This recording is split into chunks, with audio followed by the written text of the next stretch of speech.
The strangest part wasn't that the truth came out. That part was almost expected, once you knew where to look. The strange part was what happened after. There was no announcement sent to the building, no apology written carefully by legal, no email explaining what had gone wrong, nothing dramatic. Instead, the building changed its behavior. And buildings, unlike people, never change by accident. The hallways were the same. The desks were in the same places. The lights still turned on at the same hour every morning. But decisions started happening differently. Meetings were scheduled later. Emails were rewritten more carefully. And one name, a name that had never appeared on any org chart, began to matter in a way no one had prepared for. Margaret didn't notice the shift right away. That wasn't how she worked. She never looked for reactions. She never measured attention. She noticed patterns, and the first pattern she noticed was silence. The night Margaret returned to work after the audit, the building felt alert. Not tense, alert. Like a room where people had stopped whispering but hadn't started speaking yet. She arrived at 9:47, the same as always, signed in at the desk, nodded to the guard, and pushed her cart toward the service elevator. Nothing stopped her. But something followed her. Awareness. On the lower floors, conversations ended when she entered the hallway. Not abruptly, not suspiciously, just sooner. A sentence cut short.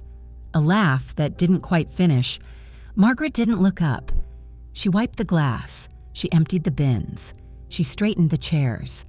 But she noticed. She always noticed. The first real difference appeared on the executive floor. Before the audit, the executive floor had been quiet because it was controlled. After the audit, it was quiet because it was cautious. Those were very different kinds of silence.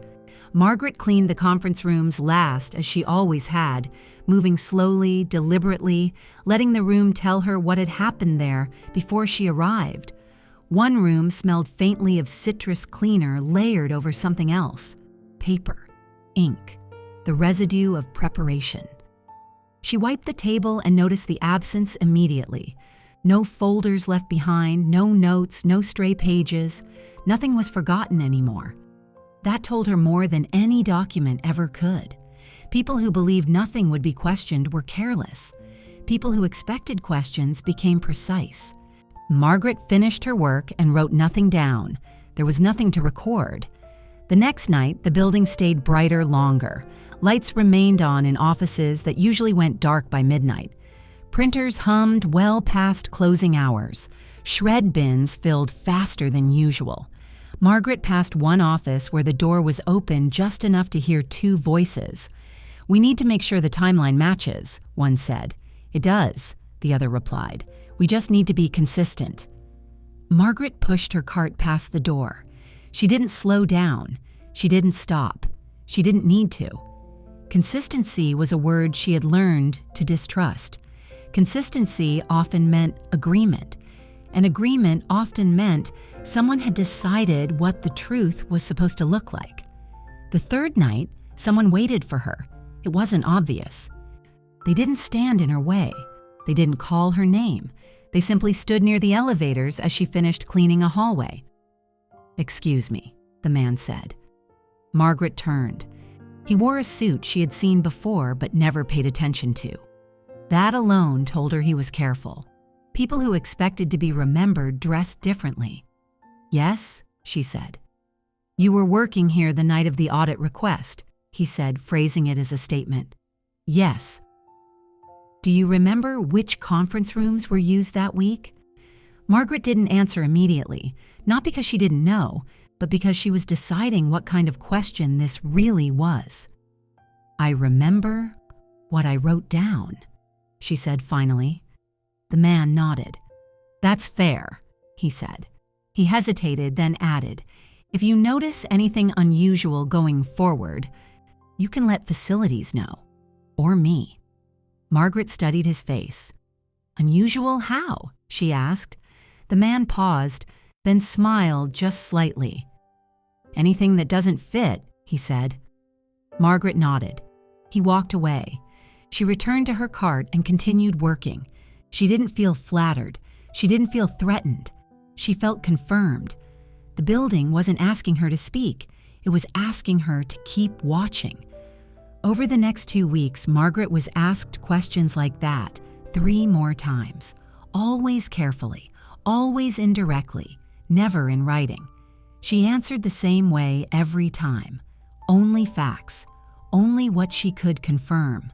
I don't know became as important as yes. People respected that, not because it was polite, but because it was reliable.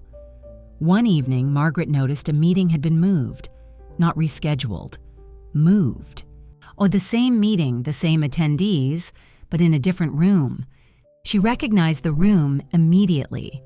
It was one she cleaned every week, one where sound traveled differently, where glass reflected faces back at themselves, where notes left on the table were impossible to miss. Margaret smiled faintly. Someone had learned. She cleaned the room later that night, long after the meeting had ended. The table was spotless, but the chairs told a different story. Several had been shifted closer together, angled slightly inward. That wasn't accidental. People leaned in when they were unsure. Margaret wrote that down, not because it was suspicious, because it was new. The following night, she noticed something else. A door that used to be locked was now left open, not wide open, just enough. Inside, when the stack of folders sat neatly on a desk, labeled, organized, untouched, Margaret didn't go in. She didn't need to. The door being open was the message. She wrote that down too. By the end of the month, Margaret's notebook had changed, not in size, in purpose. It no longer felt like a record of the past. It felt like a reference for the present. People began to ask her questions earlier, before meetings, before decisions. Were you working that night? Did you notice when this started? Do these dates line up with anything you've seen? Margaret answered honestly. Sometimes the answer helped, sometimes it didn't. But the questions kept coming, and questions she knew were a sign of dependence. One night, as she finished cleaning the executive floor, Margaret paused by the window overlooking the city, and the lights below flickered in uneven patterns. She thought about the woman she had been years ago, sitting in meetings, trying to be heard, believing that clarity came from speaking at the right moment. She knew better now. Clarity came from staying, from watching, from remembering what others were too busy rewriting. Margaret closed her notebook and placed it back in her cart. She turned off the lights one by one, and as the building settled into darkness, she realized something quietly, without drama. The noise was gone, but the work had just begun. The first time someone waited for Margaret, she didn't realize it was happening. She was finishing a hallway on the executive floor, aligning chairs outside a conference room that had been used late into the evening. The building was almost empty now, the kind of emptiness that felt deliberate rather than tired. She pushed her cart toward the elevator, and then she noticed the door hadn't closed. The meeting was over. Everyone else had left. Yet one person remained inside. A man sat at the end of the table, papers neatly stacked in front of him, not reading them, not touching them, just sitting there as if he had paused a thought and was waiting for permission to continue it. Margaret slowed, not because she was curious, because curiosity had never guided her. Patterns had. The man looked up when she passed the glass wall, and their eyes met. He nodded once, not a greeting, an acknowledgement. Margaret nodded back and kept moving. She finished her route that night without interruption, but the moment stayed with her, not because it felt important, but because it felt new. People used to leave rooms before she arrived. Now sometimes they stayed. The next week confirmed it. Meetings on the executive floor began ending later, not longer, just later, as if someone had intentionally adjusted the schedule to overlap with her rounds. No one said this out loud. No one needed to. Margaret noticed how people lingered near their desks when she was nearby, how conversations resumed after she passed, but with slightly different words, how questions were asked in hallways instead of emails. One evening, a woman from legal stopped her near the supply closet. "Quick question," she said, already lowering her voice. Margaret waited. "Do you remember when the vendor contract was first mentioned?" the woman asked. Margaret thought for a moment. "Yes," she said. "It was before the budget revision." The woman exhaled softly. "Thank you," she said. "That helps." She walked away without another word. Margaret wrote nothing down. She didn't need to. What mattered wasn't the answer. It was the direction the question had come from. Before, questions flowed downward. Now they moved sideways, sometimes upward. Dependence doesn't announce itself. It appears as preference. Margaret became the person people preferred to ask before they committed to anything that might be questioned later. Not officially, not formally, quietly. She noticed it in small things. And a meeting moved to a room she cleaned regularly, a decision delayed by one night, a document rewritten one more time than necessary. People were building buffers, and Margaret was one of them. She never asked for clarification. She never offered advice. She never said, "in my opinion." She stuck to what had always worked: facts, dates, sequences. I was here that night. That happened after the policy changed. The door was already locked when I arrived. That was enough. One night, she overheard a conversation she had heard many versions of before. "This is slowing us down," someone said. "Yes," another replied, "but it's safer." Margaret smiled faintly as she wiped the glass. Safety had become the new priority, and safety required memory. A month into the new rhythm, Margaret was asked to review logs, not as a favor, as a habit. Facilities began routing overnight incident reports through her before archiving them. Security started copying her on summaries that had never included her name before. No announcement was made. Her role remained undefined, which made it flexible. And flexibility, she knew, was power disguised as convenience. Margaret didn't change her routine. She still arrived at 9:47, still wore her uniform, still pushed her cart. That consistency mattered. People trusted what didn't shift. One evening, a senior manager approached her directly. Not quietly this time, not cautiously. "Margaret," he said. Hearing her name out loud still felt unusual. "Yes?" she replied. "I wanted to ask you something," he said, then stopped himself. "Actually, I wanted to ask you first." Margaret waited. "No, do you remember when the reporting structure changed last spring?" "Yes." "Was it before or after the compliance review?" Margaret answered without hesitation. "Before," she said. 2 weeks before. The manager nodded slowly. "That's what I thought," he said, "but I wanted to be sure." He thanked her and walked away. Margaret stood still for a moment after he left, not because she felt proud, but because she recognized the shift. He hadn't asked her to confirm his memory. He had asked her to anchor it. Over time, the building began to organize itself around that anchor. Decisions were no longer rushed to conclusion. They were traced. People stopped asking, "Can we do this?" They started asking, "When did this start?" Margaret became the answer to that question, not always directly, sometimes through her notes, and sometimes through her silence. "I don't have that written down," she would say. And meetings would pause, not because she was withholding information, but because her not knowing meant no one else could pretend they did. That kind of pause carried weight. One night, long after midnight, Margaret sat alone in a small office reviewing a stack of reports. The building was silent now, the deep kind of silence that only comes when everyone else has gone home. She thought about the word dependence, how people usually treated it like weakness, but she understood it differently. Dependence was trust, expressed without ceremony, and trust, once established, was difficult to replace. Margaret closed the folder she was reading and returned it to the shelf. She wrote one final note in her notebook, not a fact, a reminder.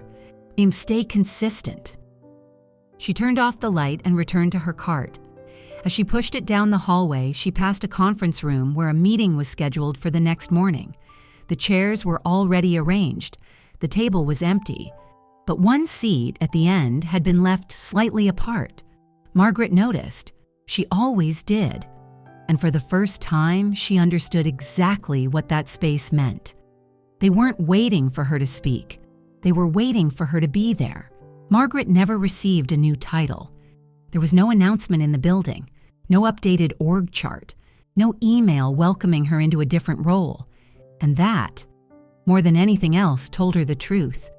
What she had become didn't need to be explained. Weeks passed, then months. The building settled into a rhythm that felt unfamiliar at first, but slowly became normal. Meetings still happened. Decisions were still made. People still disagreed. But something fundamental had changed. People stopped rushing toward conclusions. They traced things back instead. A question that used to sound like, "Can we do this?" now sounded more like, "When did this begin?" And more often than not, the answer led back to Margaret. Not because she was involved, but because she remembered. One evening, as she finished reviewing a set of overnight reports, Margaret noticed how quiet the building had become. Not empty, composed. She thought about the early days when she first started working nights, when she had learned how to disappear so completely that no one ever thought to ask what she had seen. Back then, being unseen felt like safety. Now it felt like responsibility. People still didn't praise her. They didn't thank her publicly, but they adjusted their behavior around her presence. They waited before finalizing things. They double-checked timelines. They corrected themselves mid-sentence when something didn't align. And Margaret understood something most people never did. Power doesn't always arrive with permission. Sometimes it arrives because it's needed. One night, as she pushed her cart down the executive hallway, she overheard a quiet exchange. "Do we know for sure?" one voice asked. Another paused. "Let's check with Margaret tomorrow," they said. That was it. No emphasis, no explanation. Margaret kept walking. She didn't smile. She didn't slow down. But something inside her settled. She had spent years believing power looked like being heard at the right moment. She knew better now. Power looked like being trusted when things became uncertain. The next morning, Margaret arrived a few minutes early. Not out of urgency, out of habit. She stood near the window on the executive floor and watched the city wake up. Lights flickered on in distant buildings. Traffic thickened below. The day began, unaware of the quiet systems that held it together. She thought about the version of herself who had once sat in meetings, carefully choosing words, trying to sound confident enough to matter. She felt no resentment toward that woman, only gratitude. That version of her had survived. This one understood. Margaret returned to her cart and continued working. Later that week, she was asked to train someone new, not on cleaning, on observation. "Just show her how you notice things," the supervisor said, a little unsure how to phrase it. Margaret nodded. She showed the new hire how to read a room without listening to every word, how to notice which doors stayed open and which ones closed too quickly, how to write things down without interpretation. "Facts last longer than opinions," she said quietly. The new hire nodded wide-eyed. Margaret smiled just slightly. She had never thought of herself as a teacher. But teaching, she realized, was simply another way of preserving memory. As the months passed, Margaret's notebook changed again. It grew thinner, not because she had stopped writing, but because fewer things needed recording. The building had learned. It had learned to slow down, to check itself, to respect the weight of its own history. Margaret's presence had not made people better. It had made them more careful. And sometimes that was enough. On her last shift before taking a scheduled week off, Margaret stood in the same conference room where everything had quietly begun. The table was clean. The chairs neatly aligned. No folders, no notes, just space. She turned off the lights and paused in the doorway for a moment, not because she expected something to happen, but because she understood the significance of nothing happening at all. She pushed her cart down the hallway one last time before the building settled into sleep, and as she signed out at the desk, the guard looked up and smiled. "See you next week," he said. Margaret smiled back. "Yes," she said, "you will." She stepped outside into the night air, the city humming softly around her. She wasn't powerful in the way stories usually describe. She didn't command rooms. She didn't shape headlines. She didn't leave her name behind in bold letters, but she had changed the way things moved. And sometimes that mattered more, because power doesn't always rise. Sometimes it settles, quietly, permanently.